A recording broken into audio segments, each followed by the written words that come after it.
my friend Hashem. He's going to be talking to us about healthcare. Yeah!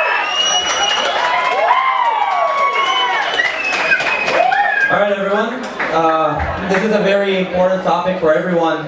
Everybody's involved in healthcare, so I'm just going to be giving an introduction of some of the challenges facing us and then how we can take solid action, each and every one of us, to enhance and make our healthcare a better outcome for all of us involved.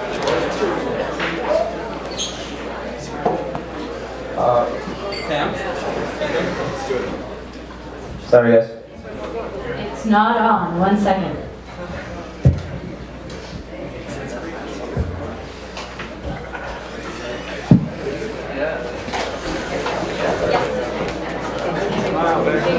Okay, so first of all, a little bit about me.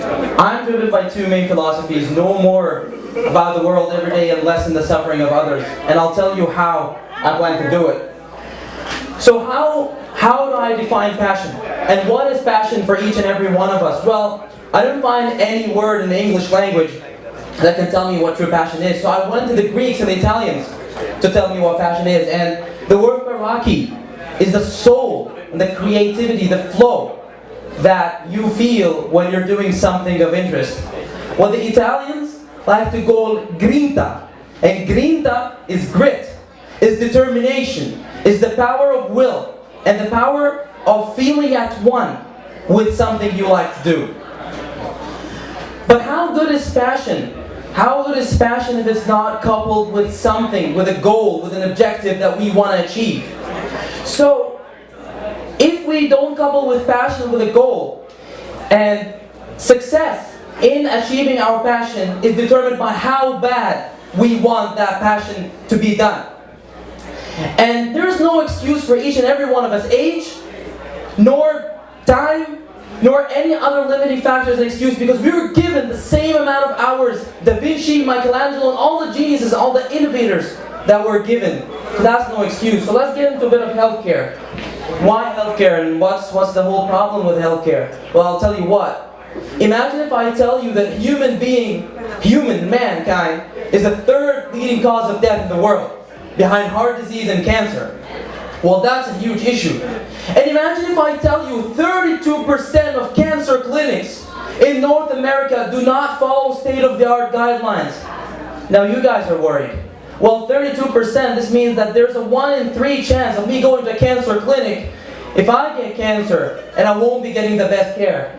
And the cost of healthcare is soaring, whereas we're more oriented towards illness versus preserving wellness. Well, where are we headed with that? Well, we're headed more from the therapeutic, from treating people, all the way to actually preventing disease. And this is enabled by a whole cadre of technologies.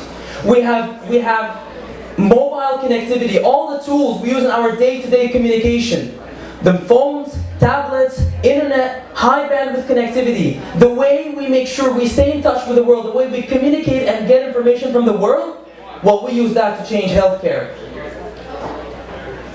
Here are some of the tools that we use: your iPhone, smartwatches, sensors, a whole different set of tools that we can use in order to make sure we get sense from our own bodies, understand our own bodies, and make sure that we capitalize on that information.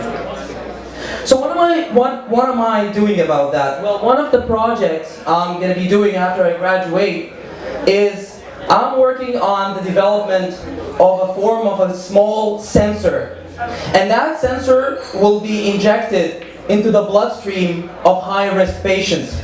And this sensor is non-invasive in a way that it goes in, it lodges in your finger, and it stays in your finger. It charges. The way it charges is from the body's own blood circulation.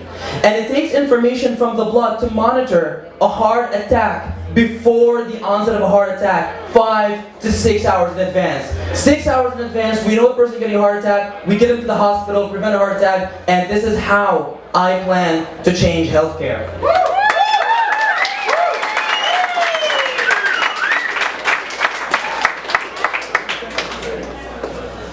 So imagine in the future of medicine we have a scorecard. We have a whole profile